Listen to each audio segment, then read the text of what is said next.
Radhe Krishna everyone. मैं हूं आस्था और मेरा यूट्यूब चैनल है आस्था खंतवाल के नाम से। इसमें मैंने भगवत गीता सीरीज स्टार्ट की है, जिसमें हम लोगों ने भगवत गीता के अध्याय 1 यानी कि कुरुक्षेत्र के युद्ध स्थल में सैन्य निरीक्षण, इसके 11 श्लोक ऑलरेडी डिस्कस कर लिए थे। आज हम डिस्कस करने वाले हैं भगवत गीता के अध्याय 1 का श्लोक नंबर 12। तो सबसे पहले हम श्लोक देखेंगे कि श्लोक में क्या बोला गया है, उसका अर्थ जानेंगे और देन उसका भाव समझेंगे। जो भी मुझे समझ में आया होगा वही मैं आप लोगों के साथ में उसका भाव डिस्कस करूंगी। तो चलिए सबसे पहले देखते हैं कि श्लोक में क्या बोला गया है।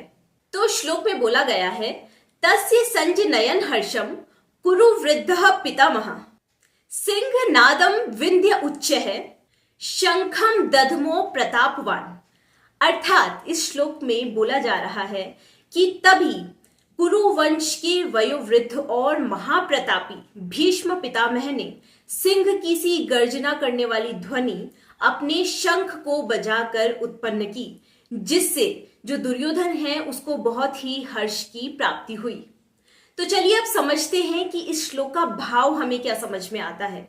तो जैसे कि हम सभी लोग जानते हैं कि इससे पहले के श्लोकों में दुर्योधन अपने गुरु द्रोणाचार्य जी से डिस्कस कर रहा था पांडवों की सेना और कौरवों की सेना में क्या क्या तुलनात्मक रूप से, मतलब कि कौन स्ट्रांग है कौन वीक है, किसकी क्या स्ट्रेंथ्स है किसकी क्या वीकनेस है, एक तरीके से दोनों ही सेनाओं का कंपैरिजन कर रहा था दुर्योधन अपने गुरु द्रोणाचार्य से डिस्कशन करते वक्त। तो ये सारे योद्धा, सारे जितने भी लोग वहां पर खड़े हुए थे, ये सभी सुन रहे थे कौरवों की सेना के जितने भी योद्धा थे वो। तो भीष्म पितामह भी दुर्योधन की सारी बातें सुन रहे थे, ग्रहण कर रहे थे और उन्हें कहीं ना कहीं लग रहा था कि जो दुर्योधन है वो मन ही मन थोड़ा डरा हुआ है, वो अपने मन को संतुष्ट कर रहा है ये सोच के कि भीष्म पितामह मेरा संरक्षण करेंगे तो मैं युद्ध को जीत ही जाऊंगा।